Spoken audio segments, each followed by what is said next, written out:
A very good morning to all. Welcome back to Learn with Danya. So இன்றைக்கி நம்ம பார்க்க போகிறது என்னன்னு பார்த்தீங்கன்னா ICD-10-CM 2026 கைட்லைன்ஸோட சாப்டர் 4 வந்து Endocrine, Nutritional and Metabolic Diseases. அதோட கோட் சீரீஸ் பார்த்தீங்கன்னா E00லேருந்து E89 வரையும் இருக்குது. ஸோ இதில் வந்து இப்போ இதோட கீ செக்ஷன்ஸ் பார்க்கலாம். E00லேருந்து E07 வரையும் பார்த்தீங்கன்னா disorders of thyroid gland, E08லேருந்து E13 is diabetes mellitus, E15 to E16 வந்து other disorders of glucose regulation, E20 to E35 disorders of endocrine gland, E36 is intraoperative complications of endocrine system, E40 to 46 is malnutrition, E50 to 64 is other nutritional deficiencies. So நம்ம இப்போது diabetes mellitus பற்றி படிக்கலாம், ஓகேவா? So diabetes mellitus codes are combination codes that include type of diabetes, body system affected and the complication affecting the body system. So இதோட explanation என்ன பார்த்தீங்கன்னா, diabetes கோடிங்கில் combination code தான் இருக்கும் மோஸ்ட்டாக. யூஸ்வலாக ஒரு சிங்கிள் கோட்லேயே 3 திங்ஸ் இருக்கும். டைப் ஆஃப் டயபெட்டிஸ் சொல்லியிருப்பாங்க, அதோட அசோசியேட்டட் சிம்டம்ஸ் சொல்லியிருப்பாங்க. Example E11.22 type 2 diabetes, type of diabetes சொல்லியிருக்காங்களா, with diabetic CKD, chronic kidney disease. இதை பார்த்தா நமக்கு புரியும். Type 2 diabetes plus kidney system affected plus complication, இது 3ஐயும் சேர்ந்தது தான் இந்த காம்பினேஷன் கோட். ஸோ இதுக்கு நம்ம வந்து சிங்கிள் கோடாக E11.22 கொடுத்துருவோம். நெக்ஸ்ட் வந்துட்டு டயபெட்டிஸ்லேயே வேறு என்ன செகண்ட் பாயிண்ட் என்ன சொல்கிறாங்கன்னா, as many codes within a particular category as are necessary to describe all of the complication of the disease.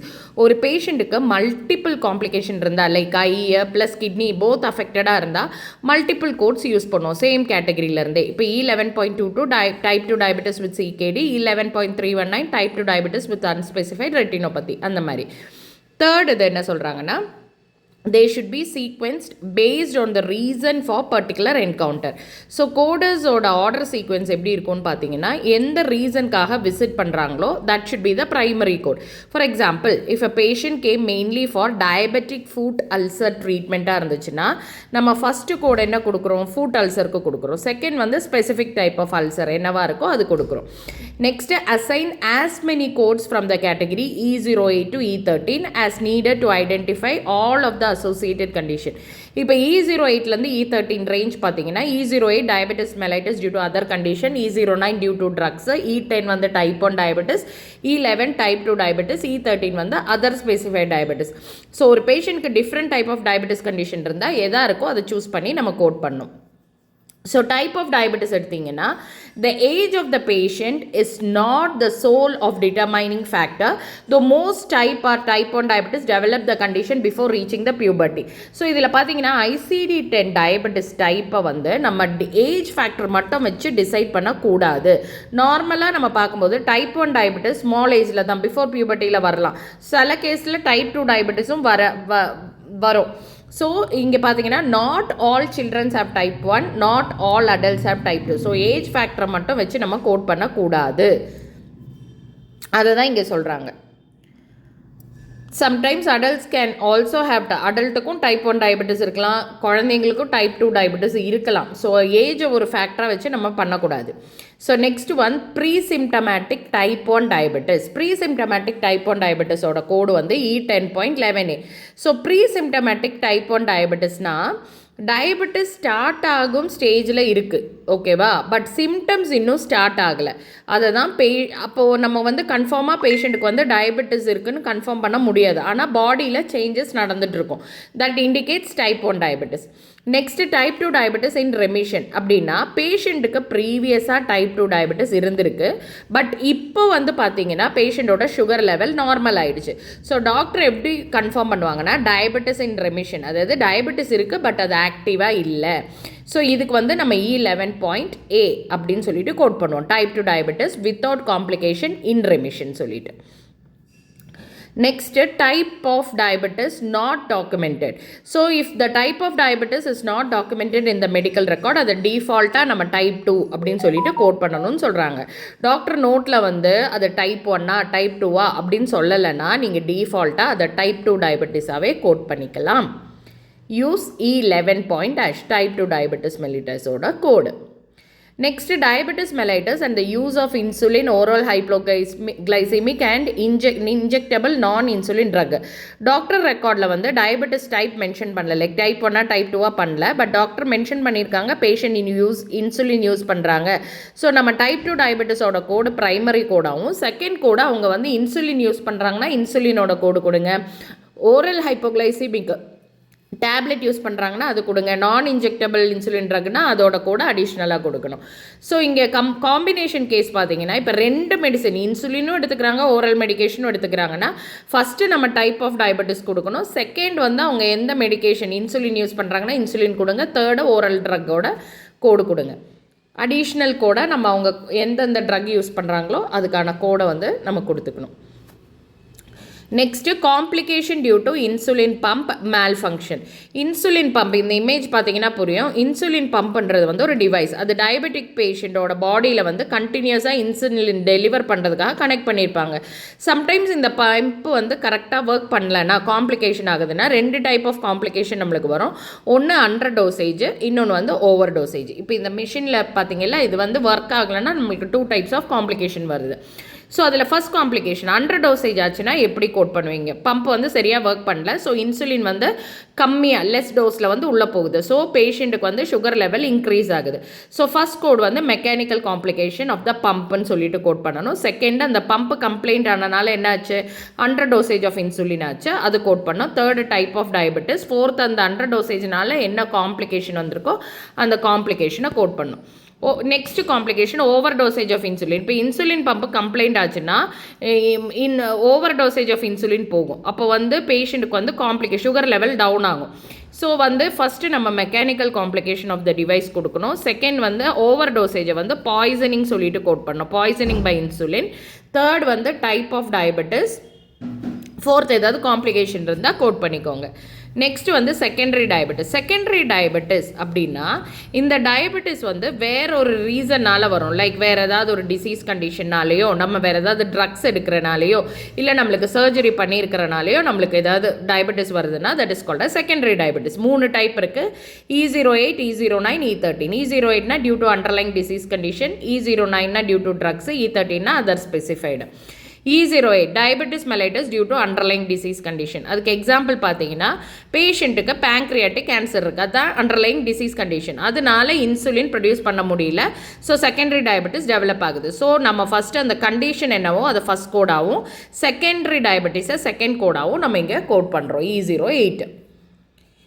Next E09 due to drugs.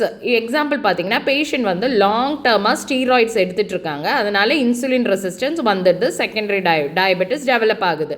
So இதை எப்படி கோட் பண்ணுவீங்க? ஃபஸ்ட்டு வந்துட்டு நம்ம adverse effect of the drug, அந்த ட்ரக்னால தானே வருது, so adverse effect of the ட்ரக்கை வந்து ஃபஸ்ட் கோடாகவும், செகண்ட் வந்து diabetes due to drugs E09 second கோடாகவும் நம்ம கோட் பண்ணணும். Next E13 other specified diabetes.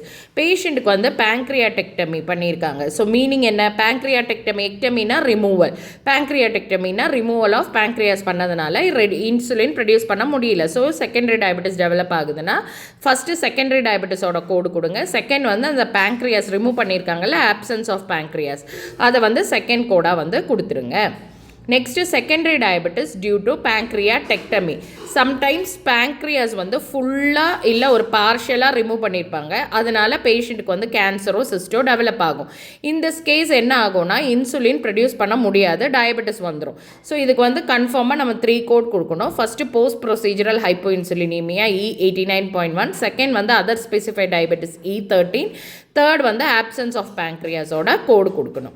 Next வந்து ஒபிசிட்டினா ஒபிசிட்டினா பேஷண்ட்டுக்கு எக்ஸஸான பாடி ஃபேட் இருக்குன்னா அது வந்து ஒபிசிட்டி அப்படின்னு நம்ம சொல்லுவோம், ஓகேங்களா? அதோட கோட் சீரீஸ் வந்து E66 கேட்டகரியில் வரும். E66 வந்து நம்மளுக்கு டிஃப்ரெண்ட் டைப் ஆஃப் ஒபிசிட்டி இருக்குது. அதை வந்து எப்படி நம்ம சொல்லலாம் அப்படின்னா ஒன்று காஸ் வச்சு சொல்லலாம், ஓகே? ஸோ இப்போ இங்கே பார்த்தீங்கன்னா டைப் ஆஃப் ஒபிசிட்டி E66 சீரீஸ்ன்னு சொன்னேன்ல. இப்போ E66.0னா obesity due to excess calories, அதாவது நம்ம லைஃப் ஸ்டைல்னால நம்ம நிறைய சாப்பிட்றோம் அப்படின்னா E66.0. E66.1னா ட்ரக் இன்டியூஸ்ட் ஒபிசிட்டி, அதாவது ஏதாவது மெடிசன் எடுக்கிறனால நம்மளுக்கு வெயிட் கெயின் ஆகிறது. E66.2 மார்பிட் வித் ஆல்வியோலார் ஹைப்போவென்டிலேஷன், அதாவது ஆக்சிஜன் லெவல் கம்மி ஆகிறதுனால இந்த மாதிரி. ஸோ இப்போ எக்ஸாம்பிள் சொல்லணும்னா drug induced obesity due to long term steroid use. இப்போ நம்ம ரொம்ப நாளாக ஸ்டீராய்டு எடுத்துகிட்டு இருக்கிறனால ஒபிசிட்டி ஆகிடுச்சுன்னா ஃபஸ்ட்டு ட்ரக் இன்டியூஸ்ட் ஒபிசிட்டியோட கோடு கொடுங்க. செகண்டு அந்த ட்ரக்கை வந்து ஐடென்டிஃபை பண்ணி செகண்ட் வந்து கோட் பண்ணுங்கள்.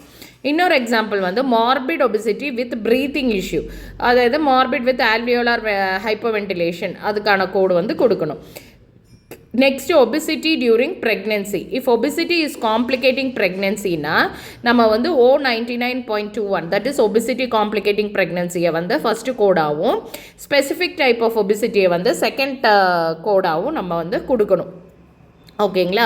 ஸோ இப்போ ப்ரெக்னென்சி விமன் வித் ஒபிசிட்டி காம்ப்ளிகேஷனுக்கு வந்து ஃபஸ்ட்டு கோட் O99.21, செகண்ட் வந்து டைப் ஆஃப் ஒபிசிட்டியும் கோட் பண்ணுங்கள்.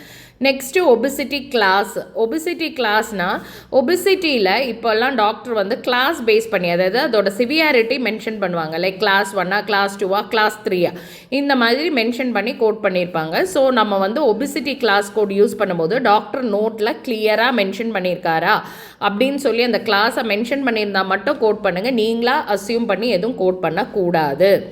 இப்போ E66.811 கிளாஸ் 1, அதாவது இப்போ அவங்களோட ஒபிசிட்டி வந்து மைல்டாக இருக்கும், 30 to 34 அந்த BMI வந்து அந்த ரேஞ்சில் இருக்கும். E66.812 கிளாஸ் 2 மாடரேட் ஒபிசிட்டி, அதாவது BMI வந்து 35 to 39 இருக்கும். E66.813 கிளாஸ் 3 சிவியர் ஒபிசிட்டி, அதாவது மோர் தென் 40 இருக்கும் அவங்களோட BMI. ஸோ இம்பார்ட்டன்ட் பாயிண்ட் இதில் நம்ம என்ன புரிஞ்சுக்கணுன்னா, if both class 3 obesity and morbid obesity ரெண்டுமே சொல்லியிருக்காங்கன்னா நம்ம வந்து கிளாஸ் 3 ஒபிசிட்டி மட்டும்தான் யூஸ் பண்ணணும். Because class 3 is more specific. புரியுதுங்களா? ஸோ இப்போ டாக்டர் நோட்டில் பார்த்தீங்கன்னா patient diagnosed with class 2 obesity BMI 37 அப்படின்னு கொடுத்துருக்காங்க. ஸோ நீங்கள் வந்து கிளாஸ் 2 ஒபிசிட்டி கோட் பண்ணால் போதும். So that's all. Thank you so much for watching. If you find this video helpful, don't forget to like, share and subscribe to Learn with Danya. Join our ICD-10 masterclass to learn complete ICD-10-CM from basic to advanced with live session, practice question and placement support, and it's all for just 7,500. So if you are interested, message us to the given WhatsApp number. Thank you so much for watching. Take care. Bye-bye.